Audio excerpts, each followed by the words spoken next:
Thanks for checking out this video. So I just want to do a quick video about all the horror movies I watched throughout the month of October. I've done this in the past. I don't remember if I did it last year, but normally what I do for people who don't know is I make sure I watch one horror movie for every day in October. I don't necessarily watch it one each day, but just one to represent each day of the month. A lot of the times in the past bunch of years, I've been doing a lot more than that, usually like double or more, but this year I really wasn't able to do that. I've only done 35 at this point just because things were a bit more busy, but I met my goal. I exceeded my goal. So let me talk about what I watched. This is in order that I watched it. The first one's Graduation Day. It's like a crappy slasher. Vinegar Syndrome's put it out, but it was on Tubi. I didn't really like it that much. A little bit boring, so wasn't big on that. But it's on Tubi if you want to watch. The next one is another Vinegar Syndrome release, The Caller. That one I really do highly recommend. Very fun. Horror, sci-fi. Has Malcolm McDowell in it. Very interesting acting in that one. Then I watched Elvira, Mistress of the Dark as like a fun horror comedy that my wife could watch with me, and she ended up enjoying it, so that's a win. Then I watched The Cabin in the Woods, which is one of my favorite horror movies because it is such an interesting meta film, and my wife also enjoys that, so always a fan of watching that one. Then I watched another one that's a Vinegar Syndrome release that I didn't really care for called The Children, also available on Tubi. Just too slow. It's too slow, too boring, in my opinion. Then I watched The Puppet Man. That was a Shudder original. I was thinking exclusive or original. A Shudder original that I actually have a no spoiler review for on my channel. You can check that out. Then I watched Boggy Creek 2, The Legend Continues. Another Vinegar Syndrome release on Tubi. Didn't really like that one. I thought it would be like a real fun note. So bad it's good. A little bit of that in there, but overall wasn't a big fan of it. Then I watched The Undertaker, another Vinegar Syndrome release available on Tubi. That one was interesting. It is a so bad it's good type film, but it also has Joe Spinell in it, and I'm a huge fan of Joe Spinell's acting. I love him from Maniac, so I really enjoyed just watching Joe Spinell in it, so I would kind of recommend that one. It's not great, but it's fun. Then I watched the A24 film Talk to Me, which I will have a no spoiler review about that coming out, but I will just say here, I did think it's a good film. A lot of people are saying it's like underrated this year, and that's accurate. Then I watched Vinegar Syndrome release Arnold, which I did a short movie review for on my channel. That one was fun. Had Roddy McDowall in it, a really good cast, really interesting. A different kind of take on like a gothic type horror film from its time period. I think it was from the 70s. That's a fun one. Recommend that one. That was from 73. Then I watched The Horde, which was a French zombie film, and I did a full review for that on my channel, so you can check that one out. Then I did Curse of the Screaming Dead, another Vinegar Syndrome release that also known as Confederate Cannibals, Curse of the Confederate Cannibals, something like that. Or Undead Confederate Cannibals, something to that degree. But that one's really slow and boring. Wasn't a big fan of that one. I don't really recommend that one. Through the Fire is the next one I watched. Another Vinegar Syndrome release, one that I own. That one's super fun if you like so bad it's good films. Fun practical effects as well. Ridiculous story. Then I watched the Italian horror film Baba Yaga, which was a lot of fun. Had a lot of cool gothic elements. Carol Baker's acting is phenomenal in it. Very interesting artistry and creativity with the actual filmmaking itself. Really do highly recommend that one, especially if you like Italian cinema. And I have a full review on the channel. Then I watched The Laughing Dead, another Vinegar Syndrome release. Are you noticing a theme here? That one's super fun. That is a great, over-the-top, ridiculous, fun, so bad it's good movie with really great kills and awesome practical effects and lots of gore. Recommend that one. Then I watched Q the Winged Serpent. This is where the next 6 movies, including Q the Winged Serpent, were part of the Watch Party movie marathon that I did on the 14th of the month. That was a lot of fun, and thank you for everyone who showed up for that one. Q the Winged Serpent, great Larry Cohen film. Love that one. The stop motion animation in it is super great. David Carradine, Michael Moriarty. Then we watched Primal Rage, a Vinegar Syndrome release that is severely underrated. It's written by Umberto Lenzi, and it also has music by Claudio Simonetti, and it is just so much fun. It's so ridiculous. I plan to buy that at some point. It is wonderful. They have a 4K through Vinegar Syndrome for it. Then we watched Trauma, the Dario Argento film from the 90s, starring his daughter Asia. And that movie's like it is a so bad it's good. At some moments you're just like, man, this is kind of unwatchable, but at other parts you're like, oh, it's actually really fun. And it's got, I was going to say Brad Dourif. I almost said Steven Dorff. No, Brad Dourif in it. Small role, but. Then we watched The Autopsy of Jane Doe, which is an excellent Andre Overdahl film. A lot of attention to that, a lot of interesting mystery. Brian Cox and Emile Hirsch in it do a wonderful job. Check that one out for sure. Then we did Beyond the Door, a ridiculous kind of Exorcist ripoff that's an Italian film from, what year was that one from? 1975. I mean, just ridiculous. Then we did Ice Cream Man to end our watch party, because that's a great way to end it, with Clint Howard. Love that role, love that movie. It's just fun and ridiculous and stupid. Definitely is so bad it's good. Then I watched Killer Clowns from Outer Space, and I made my wife watch that with me, and she didn't think it was terrible. She was like, it's fine. I see why you like it type thing. We all know it's a fun movie. Then I watched Alligator 2: The Mutation, just because it happened to be on Shudder. It was just on one of the channels, and I was just like, I'm just going to leave this on while I do some things and watch it.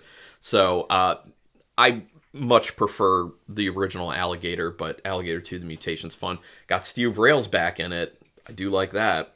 Then I watched There's Nothing Out There. That was on Tubi, available on Tubi. I do recommend that as like a very early meta horror film, even before Scream. That was so bad it's good, like super low budget, a lot of fun. The meta aspect of it is super fun, and the so bad it's good aspect of like the acting and everything, and the creature design is hilarious. I do recommend that one. That's fun. Then I watched The Incredible Melting Man, another Vinegar Syndrome film that I actually have on 4K. That one's a lot of fun. Rick Baker did the practical effects for it, so like the actual melting man looks amazing with the way that he's melting. It's also just, it's a fun like horror sci-fi film. Check that one out. Then I watched When Evil Lurks, which a lot of people have been talking about. Obviously, I did that to do my no spoiler review for it for Shudder. Check it out. It's on my channel. You can see that review. But I do recommend that movie. It's an Argentinian film by Damian Rugna, who also did Terrified. It's also on Shudder, which I haven't watched yet, but I need to. But one of the biggest surprise horror films of the year, one of the best horror films of the year, in my opinion. Then I watched Slaughterhouse, and I am so glad I watched Slaughterhouse with my wife, because PG-13, stupid, ridiculous, and she started by not liking it, and she was very much just kind of like, why are they doing this? Why are they doing this? And I'm like, it's intentionally stupid. It's intentionally over the top and ridiculous. And then she finally settled into it, and she enjoyed it. She then was talking about it for days after. And I think it's become a little bit of a gateway. She's been showing a little more interest in watching some horror after that. Just saying, Slaughterhouse, gateway horror. Then I watched Demons 2 with Joe Bob Briggs, because that was part of his Halloween special that he had this year. I'm a big fan of Demons and Demons 2. I love that stuff. I just love like old Italian cinema, or old Italian horror cinema specifically. A lot of fun. Plus Joe Bob's great. Then I had my wife watch with me the classic Dawn of the Dead by George A. Romero from 1978, with a wonderful performance by Ken Foree in particular.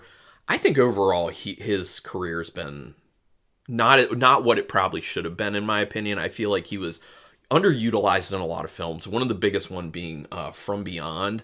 He had a cool character in that, and he's a good actor, and he was like wasted in that movie. It's happened in other films he's in, which just sucks. But anyway, Dawn of the Dead, I love that. Probably my favorite zombie film. Wonderful. Then I watched All Hallows Eve, not the Joe Bob version. I still have yet to watch that. That was actually our next watch party after we did the one on the 14th. That's the first appearance of Art the Clown. It was okay.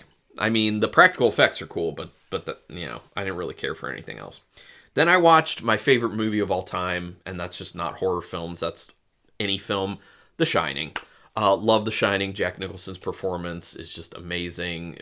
Shelley Duvall is amazing. Danny Lloyd is amazing. Like, the whole movie looks amazing. The story is amazing. Everything is amazing about it. And I just could watch that movie on loop for like an eternity. Then I watched The Mortuary Collection on Shudder because back in 2019 when it came out, I really enjoyed it, especially because it has such a really good kind of like Halloween-y feel to it. Great atmosphere on that one. Plus, I love Clancy Brown as Montgomery Dark in it, and I love anthology stuff, so it kind of hits all those boxes, and it finishes really well. You know, not all the stories are like super strong, but it finishes well. But really enjoyed that one. Helped me get even more into the mood of Halloween coming up.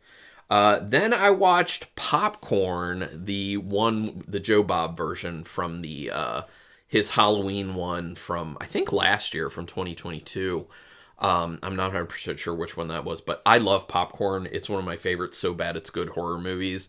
And the Joe Bob version just makes it better. And he did an interview with Jill Schoelen, and she just seems super cool and nice, and I would like to meet her one day. And then a movie, at the moment when I'm doing this, I have not finished it. We got about halfway and my wife fell asleep last night, so we're finishing it when she comes home from work because I'm recording this on Halloween. Hubie Halloween. I know a lot of people say, oh my gosh, Adam Sandler horror comedy. I like it. I think it's kind of stupid and light and fun. Like, I'm not going to apologize about it. I enjoy the film. I did a review of it when it initially came out, a no spoiler review, and I enjoy it. This is probably the third or fourth time I've watched the movie. Probably fourth, actually. I think it's fun. And then the one that I watch every year, the final movie in the month of October every single year for me, because it's my tradition after I give out candy while drinking a beer, Trick or Treat. The wonderful anthology film by Michael Dougherty, Trick or Treat. Another one of my favorite horror movies. Love that film. So I'm very excited to watch that. Always get so excited to watch it. So that's it for me. Those are all the films I will have watched by tomorrow when I'm recording this. And yeah, I would love to hear what other people have watched. You know, obviously you don't need to like type in the comments like everything that you watched, but if you just want to give me like a few of the interesting films that you watched, you know, maybe ones that you saw for the first time that you would recommend or don't recommend, or some of your favorites, whatever, just give me a few. Or if you want to do the whole list, you can do that too. I will read it. That is up to you. But do me a quick favor, hit subscribe to my channel if you haven't already. I would greatly appreciate that. You can do a thumbs up on this video if you enjoy it to whatever degree. Also, you can hit the notification bell button because then you'll know when I'm putting up new videos, which I'm doing a lot in October, although that's about to stop, so I'll just be going back to probably 3 regular videos a week and then like one or two short videos, like 60 seconds or less. But anyway, thank you so much for taking your time to watch this video. Happy Halloween, and until next time, keep it brutal.